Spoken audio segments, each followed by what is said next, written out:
Merosotnya performa Manchester City dalam 2 musim terakhir menjadi kerugian untuk City Football Group. Dalam 2 musim tersebut, CFG mencatat kerugian sangat besar hingga mencapai ratusan juta pound sterling per tahun. Kerugian ini dibarengi oleh kurang berkembangnya sejumlah klub yang berada di naungannya.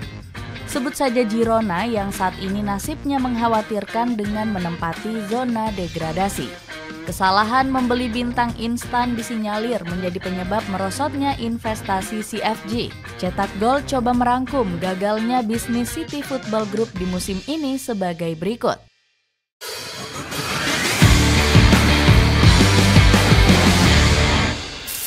Menurunnya performa Manchester City. Manchester City kehilangan daya tariknya sejak menjuarai Liga Champions di tahun 2023. Sejak saat itu, performa The Citizens mengalami pemerosotan dan gak pernah juara. Puncaknya pada musim 2024-2025 lalu, di mana Pep Guardiola mengukir rekor buruk. Untuk pertama kalinya, pelatih berkepala pelontos ini puasa gelar selama karir kepelatihannya. Guardiola beralasan pemerosotan performa di musim lalu disebabkan badai cedera pemain yang gak kunjung mereda. Akibatnya Guardiola sempat diisukan mundur dari kursi kepelatihan. Namun pelatih Spanyol ini masih setia bersama Manchester City dan gembar-gembor memulai kembali era baru. "Saya katakan ke klub saya tidak ingin itu," kata ex-pelatih Bayern Munchen ini. Benar saja, di musim ini Manchester City belanja besar-besaran dan sudah menghabiskan 206 juta euro. Tijani Reinders menjadi pembelian termahal dengan biaya transfer 55 juta euro. Guardiola sangat yakin di musim ini Manchester City bakal segera bangkit. Harapannya jelas, sang pelatih ingin mengembalikan aura The Citizens sebagai klub yang gak terkalahkan. Sang pelatih disebut bakal melakukan eksperimen taktik pasca kedatangan Pep Lijnders.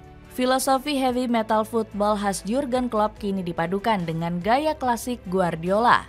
Manchester City berusaha bermain lebih vertikal dan cepat mengandalkan counter pressing intensif. Strategi ini sempat terbukti berhasil setelah membabat habis sang tetangga Manchester United. Namun Guardiola jangan bersenang dahulu, mengingat di musim ini Manchester City belum sepenuhnya bangkit. Benar saja, di laga kontra Arsenal, The Citizens hanya bisa bermain imbang 1-1. Manchester City kini terlempar ke posisi 9 klasemen sementara Premier League.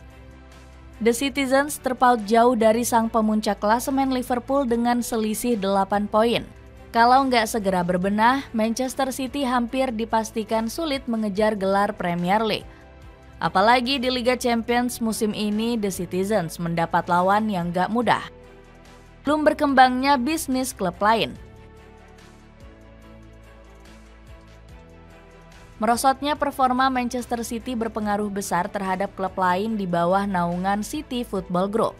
Kita mulai dari Yokohama F. Marinos yang performanya mengkhawatirkan.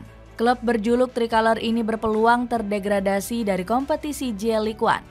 Yokohama kini menempati peringkat 17 klasemen dengan hanya bisa meraih 7 kemenangan saja. Padahal City Football Group sudah menggelontorkan dana yang gak sedikit, mulai dari memberikan fasilitas yang sama dengan Manchester City sebagai pengembangan dan pembinaan pemain. Positifnya, Yokohama F. Marinos disokong keuangan mumpuni sejak diakuisisi CFG. Skuad Tricolor kini berhasil keluar dari jeratan krisis keuangan hebat yang sempat melanda. Akan tetapi Yokohama dihadapkan masalah pembinaan pemain yang kurang memberikan hasil. Nggak heran mayoritas skuad Tricolor rata-rata berusia uzur yakni kepala 3. Nasib berbeda justru dialami oleh klub asal Uruguay yakni Montevideo City Torque. Berbeda dengan Yokohama, skuad Lamouille sedikit lebih baik sejak diakuisisi CFG. Buktinya di tahun 2018, Montevideo berhasil promosi ke Liga teratas setelah kerap berkutat di level kedua. Namun setelah itu performa skuad Lamouille stuck dan bahkan gak berkembang.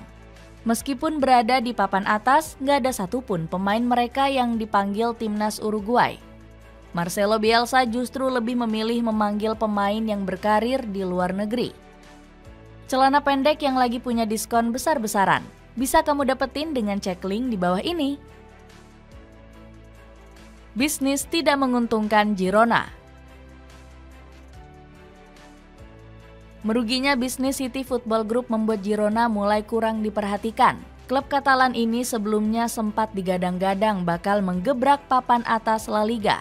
Pasalnya CFG membakar uang agar pasukan putih merah tampil moncer. Girona tercatat mengeluarkan dana hingga 22,25 juta euro untuk merekrut sejumlah pemain. Daley Blind, Savinho, Artem Dovbyk, Pablo Torre, hingga Eric Garcia berhasil didaratkan ke Stadion Montilivi. Hasilnya Girona langsung meroket dan lolos ke Liga Champions di musim lalu.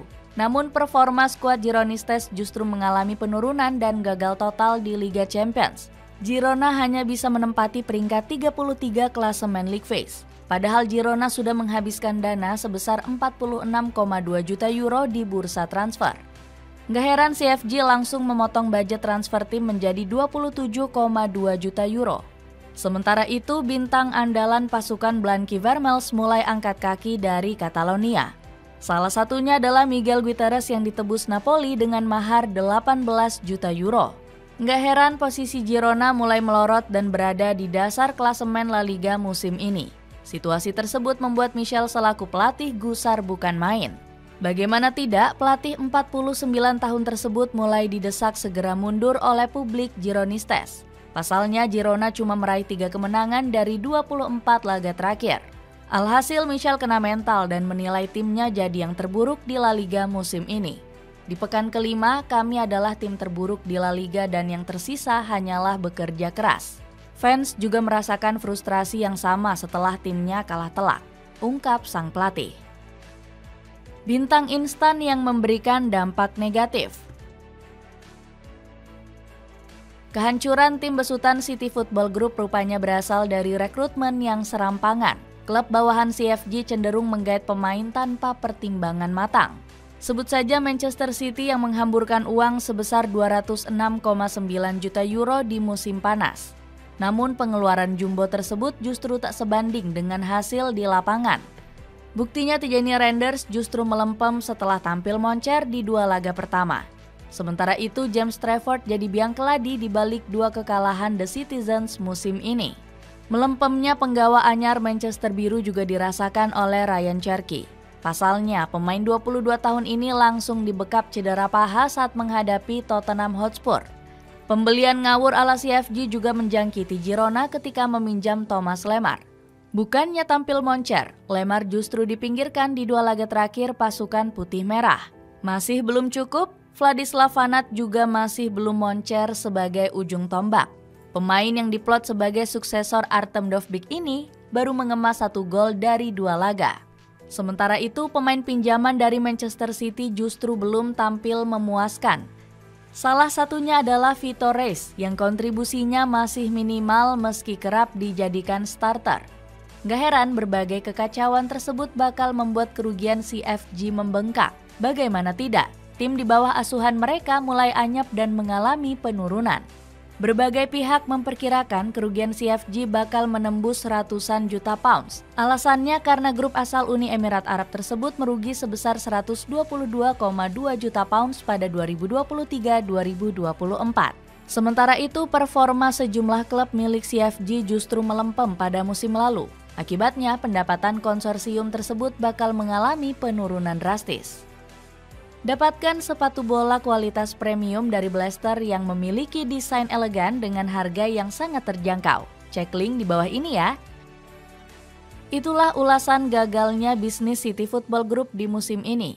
Bagaimana pendapatmu? Akankah CFG bisa menghentikan investasi boncosnya? Coba tulis pendapatmu di kolom komentar di bawah ini.